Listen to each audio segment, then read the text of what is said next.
क्या ऐसा फैक्टर है जिसमें लगता है कि बीजेपी फिर शुरू हो जाती है?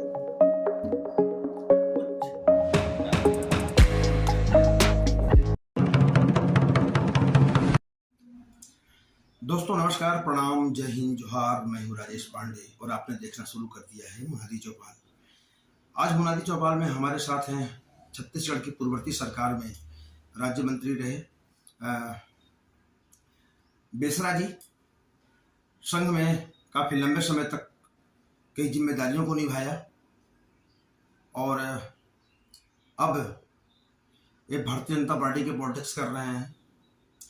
पिछले बार कुनकुरी विधानसभा चुनाव में इनको लेकर काफ़ी चर्चाएं थी और बीजेपी के सर्वे जो रिपोर्ट आए थे उस रिपोर्ट में इनका नाम काफ़ी ऊपर चल रहा था, लेकिन इत्तेफाक ऐसा हुआ कि टिकट इन्हें नहीं मिली, टिकट किसी और को मिल गई और बीजेपी चुनाव हार गई।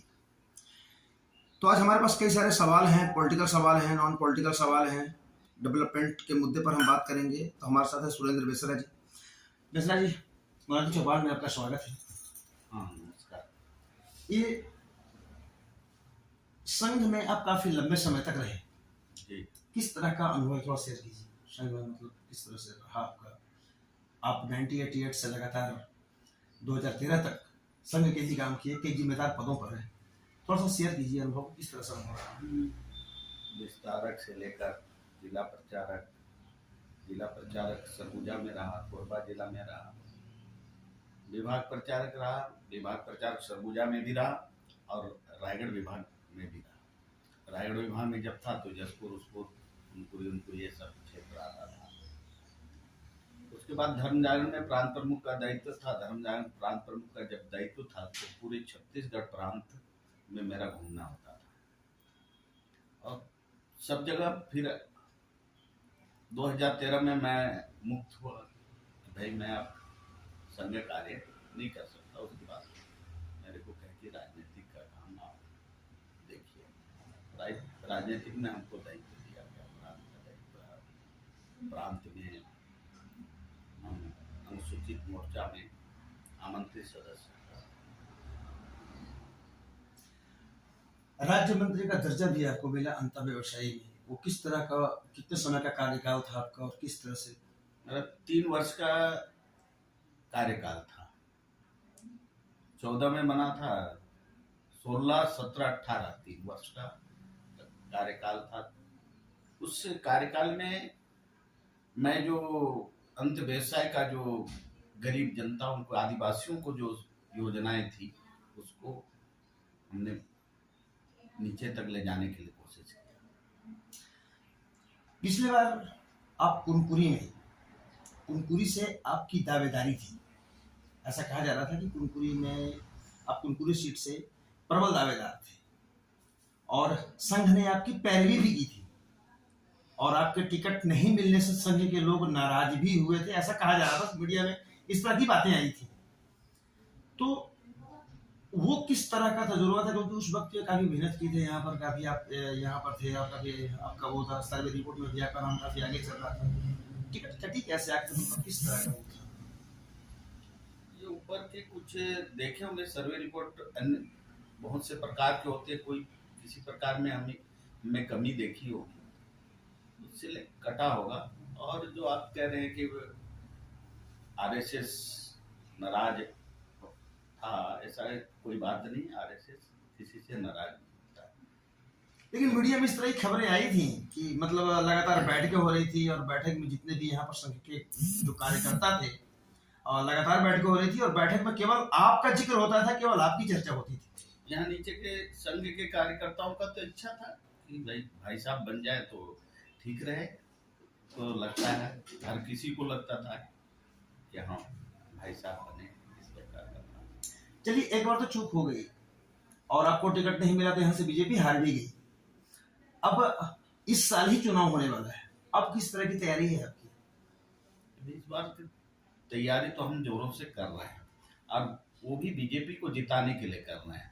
हमारी तैयारी है या नहीं है वो अलग विषय है। हम तो बीजेपी के लिए कार्य कर रहे हैं। हम तो कमल छाप जीते, इस प्रकार का विषय लेकर हम काम कर रहे हैं। आप संघ से जुड़े हैं सर, और मतलब यहाँ के गांव गांव गली गली चप्पे चप्पे से आप वाकिफ हैं। सरकार बदली है, विधायक बदले हैं, जसपुर का परिदृश्य बदला है, राजनीति करने का अंदाज बदला है। इसको आप किस रूप में लेते हैं, थोड़ा सा बताइए। मतलब आपको क्या लगता है कि मतलब क्या जो पिछली बार हुआ था वक्त है बदलाव का जो नारा आया था, और उस वक्त बदला, विधायक बदल गए, सीट बदल गई, भाजपा का सुपड़ा साफ हो गया, तो आप चूंकि संघ के एक जिम्मेदार पदाधिकारी रहे हैं, तो आपको क्या लगता है इस बार क्या होना है? नहीं, इस बार बीजेपी पूर्ण बहुमत से आएगी। क्यों, वजह क्या है? वजह यह है कि जो 5 साल के कार्यकाल हमने देखा है, जिस प्रकार के हमारे गरीब आदिवासियों का मकान जो प्रधानमंत्री आवास था उसको बंद कर दिया, नल जल का अभी जो मुद्दा चल रहा है, इस प्रकार अनेक मामले हैं जिसको भूपेश बघेल जी कहते हैं कि ये हमारी और जो पीएम आवास का जो मुद्दा जो बीजेपी उठा रही है, इसमें गलती यहाँ की सरकार की नहीं है, केंद्र सरकार की कमियों के चलते ऐसा हुआ है। नहीं नहीं, ऐसा कोई बात नहीं है, ये राज्य सरकार की गलती के चलते हुआ। अभी फिर से तो चालू हो गया भाई, अगर केंद्र सरकार की गलती रहती तो फिर अभी कुछ जगहों पे देना चालू कर दिया है केंद्र राज्य सरकार, इसलिए मिल रहा है। सर आप चूंकि संघ से हैं, आप संघ के पुराने पदाधिकारी हैं और एक जिम्मेदार ओहदे पर रहे हैं, ये संघ की हो चाहे बीजेपी की हो, इनका जो टैगलाइन था भगवा, हिंदुत्व, गाय, इस तरह की बातें थी। लेकिन ये जो सारे जो मुद्दे हैं, आपके गाय के मुकाबले भूपेश बघेल ने गोठाना खोल दिए, आपने राम मंदिर बनवाया, माता कौशल्या का मंदिर बन गया, रामायण महोत्सव हो रहा है, जो कांग्रेस के विधायक हैं वो मौलिक धागा भगवा पहन को टीका लगा करके घूम रहे हैं, तो लगता नहीं कि आपका हिंदुत्व का जो मुद्दा है हाईजेक हो गया? हाईजेक नहीं हुआ है, हम बीजेपी तो यही चाहता है कि पूरे देश भर में हिंदुत्व का विचारधारा वाला राजनीतिक पार्टी है, ये तो अच्छा है। हम तो सिखा दिए कांग्रेस को भी, क्या बीजेपी भगवामय होना चाहिए, देश भगवामय हो तो और क्या चाहिए अपने को। आपने तो सिखा दिया सर, लेकिन ये जो मतदाता है लगता है, तो फिर मतदाताओं मतलब फर्क कैसे समझेंगे बीजेपी में कांग्रेस में फर्क? आपकी तरफ लोग क्यों जाएंगे? फिर अलग क्या है आपके पास? अलग है, अपने साथ विचार अलग है, कार्य करने की शैली अलग है। हम इतना घूस नहीं खाते जितना कि कांग्रेस कर रही है, सब में घोटाला हो रहा है। दारू घोटाला, अपने यहाँ दारू घोटाला नहीं होता था, और इस समय कितने, लेकिन दारू पीता था ना, हमारे दारू पीने का अधिकार है, आदिवासी क्षेत्र है, आदिवासी लोग हैं, इसलिए तो दारू बनाना और पीने का छूट सरकार ने दे रखा है आदिवासियों के लिए। बीजेपी भी शराबबंदी का मुद्दा उठा रही है, आपकी सरकार आएगी तो क्या आप शराबबंदी की पैरवी करेंगे अपने? मतलब क्या आपकी बात, जो सरकार आएगी तो क्या शराबबंदी होगी? शराबबंदी देखिए, उस पर कुछ प्रतिबंध होगा, शराबबंदी नहीं हो सकती। शराबबंदी तो यहाँ के देवता भी पीते, यहाँ के आदमी भी पीते हैं, इसलिए शराबबंदी होना असंभव। हम सर जसपुर जिले की बात करते हैं। जसपुर जिले में एक बीजेपी की पहले सरकार हुआ करती थी, सारे विधायक 15 साल तक आपकी सरकार रही, 15 साल के, बल्कि जसपुर जिले की हम बात करते हैं यहाँ तो 35 साल तक सरकार थी, लगातार बीजेपी के लोग रहे हैं। अब आपके सामने एक नई चुनौती है, आपकी सरकार नहीं है, आपके विधायक नहीं है, तो जसपुर में किस तरह से मुकाबला करेगी बीजेपी? किस तरह से तैयारी है जसपुर में? जसपुर में पहले से तैयारी है, अरे एक बार ही तो जीता है कांग्रेस, नहीं तो सदैव बीजेपी का ही राज है। दोबारा जीतने की क्या गारंटी है? हम कैसे, हमारा तो गारंटी है, उसका क्या गारंटी है बीजेपी कांग्रेस का? वो किस आधार पर चुनाव जीतेगा? मादर बजा देने से और रोड में नाच देने से वोट मिल जाएगा क्या? किसानों के लिए भूपेश बघेल तो बहुत अच्छा काम किया, धान खरीदी का भी रेट बढ़ गया, सारा कुछ वो हो गया, किसान बहुत बड़ा मुद्दा होता है। तो भाई कांग्रेस तो कहती है कि नहीं, हमने किसानों के हित के लिए काम किया, इसलिए किसानों को वोट देंगे। धान का मुद्दा हल्ला भर है, हम देखते हैं धान प्रत्येक गांव में कितने खरीदते हैं, 5 आदमी बेचता है धान। धान का मुद्दा कुछ हो सकता है, लेकिन हमारा भी सरकार मुद्दा तो लाएगा ना भाई धान का। वो 28 किया है तो हम भी 28 करेंगे, 30 करेंगे, उसमें क्या है। सरकार लेकिन बनाएंगे। आप चुनाव कहाँ से लड़ेंगे सर? अभी तो हम पत्थल गांव में रहते हैं, पत्थल गांव से तैयारी कर रहे हैं। हो सकता है पार्टी जहां से दे दे। मतलब आप चुनाव लड़ेंगे? पार्टी तय कर ले कि भाई चुनाव लड़ाना है तो लड़ेंगे।